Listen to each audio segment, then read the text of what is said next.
অবশেষে ঘোষণা হয়ে গেল বিশ্বকাপের জন্য নেদারল্যান্ডসের চূড়ান্ত স্কোয়াড। আর ডাচ বস রোনাল্ড কোম্যান কিন্তু এবার কোনো রিস্ক নেননি। ভার্জিন ভ্যান ডাইক থেকে শুরু করে ফ্র্যাঙ্কি ডি ইয়াং, অভিজ্ঞতার এক বিশাল বহর নিয়ে মাঠে নামছে ডাচরা।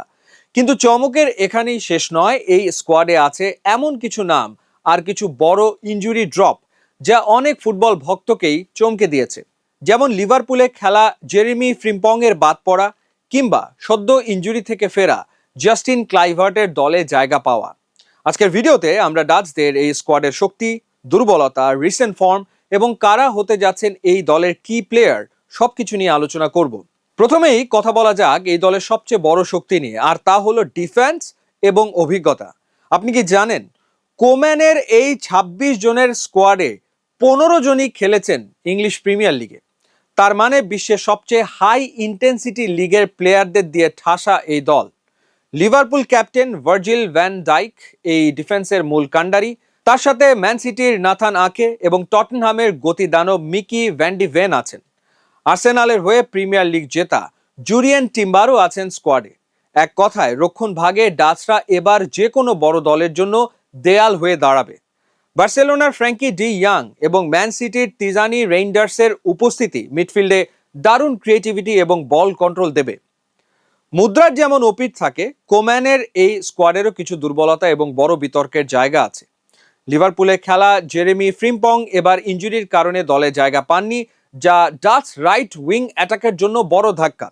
অন্যদিকে জাস্টিন ক্লাইভার্ট মারাত্মক হাঁটুর ইনজুরি থেকে মাত্রই ফিরলেও তাকে দলে নেওয়া হয়েছে। এটা কি কোম্যানের একটা বড় জুয়া হতে যাচ্ছে? মেমফিস ডেপাই এখন খেলছেন ব্রাজিলের করিন্থিয়ান্সে, আর ব্রায়ান ব্রবি আছেন সান্ডারল্যান্ডে। ইউরোপের টপ 5 লিগের কোনো এলিট নাম্বার 9 স্ট্রাইকার বা গোল মেশিন এই দলে নেই। নকআউট স্টেজে গোল করার জন্য উইঙ্গার বা মিডফিল্ডের ওপর অতিরিক্ত নির্ভর করতে হতে পারে ডাচদের। বার্ড ভারব্রুগেন কিংবা মার্ক ফ্লেকেন ভালো কিপার হলেও বিশ্বমঞ্চে পেনাল্টি শুটআউট বা হাই প্রেসার ম্যাচে তারা কতটা স্নায়ু ধরে রাখতে পারবেন তা নিয়ে প্রশ্ন থেকেই যায়। এবার নজর দেওয়া যাক খেলোয়াড়দের রিসেন্ট ফর্মের দিকে। ফর্মের গ্রাফটা ডাচদের জন্য বেশ পজিটিভ। আর্সেনালের হয়ে জুরিয়েন টিম্বার প্রিমিয়ার লিগ জিতে ফুরফুরে মেজাজে আছেন। লিভারপুলের কোডি গাকপো এবং রায়ান গ্রাভেনবার্চ ক্লাবের হয়ে দারুণ একটা সিজন পার করেছেন। বিশেষ করে গাকপো যখনই ডাচ জার্সি পরেন তখনই তার ফর্ম অন্য লেভেলে চলে যায়। তবে চিন্তার কারণ হতে পারে মেমফিস ডেপাইয়ের ফর্ম। ইউরোপের বাইরে গিয়ে ব্রাজিলিয়ান লিগে খেলছেন তিনি, তাই বিশ্বকাপের হাই ইন্টেন্সিটির সাথে তিনি কতটা দ্রুত মানিয়ে নিতে পারবেন সেটাই দেখার বিষয়। তবে কোম্যানের অধীনে নেদারল্যান্ডস ট্যাকটিক্যালি বেশ ধারাবাহিক ফুটবল খেলছে। এই বিশ্বকাপে নেদারল্যান্ডস কতদূর যাবে তা মূলত নির্ভর করছে 3 জন কি প্লেয়ারের ওপর। নাম্বার 1, ভার্জিল ভ্যান ডাইক, দলের লিডার। শুধু ডিফেন্স সামলানোই নয়, ড্রেসিং রুমের মোটিভেশন এবং সেট পিস থেকে গোল করার ক্ষেত্রে তার ভূমিকা হবে অনস্বীকার্য। নাম্বার 2, ফ্র্যাঙ্কি ডি ইয়াং, ডাচ মিডফিল্ডের ইঞ্জিন। বল হোল্ড করা, প্রেস রিলিজ করা এবং ট্রানজিশনে বল ফরওয়ার্ডদের কাছে সাপ্লাই দেওয়ার পুরো দায়িত্ব থাকবে তার কাঁধে। নাম্বার 3, কোডি গাকপো, টুর্নামেন্টে ডাচদের মেইন গোল স্কোরিং থ্রেট।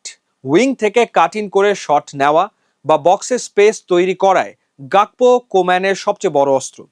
তো বন্ধুরা, অভিজ্ঞ ডিফেন্স আর প্রিমিয়ার লিগের এক ঝাঁক তারকা নিয়ে রোনাল্ড কোম্যানের এই কমলা বাহিনী কি পারবে এবার বিশ্বজয় করতে, নাকি স্ট্রাইকার আর গোলকিপিং এর দুর্বলতা তাদের আবারও স্বপ্নভঙ্গ করবে? আপনার কি মনে হয় নেদারল্যান্ডস এবার কতদূর যাবে?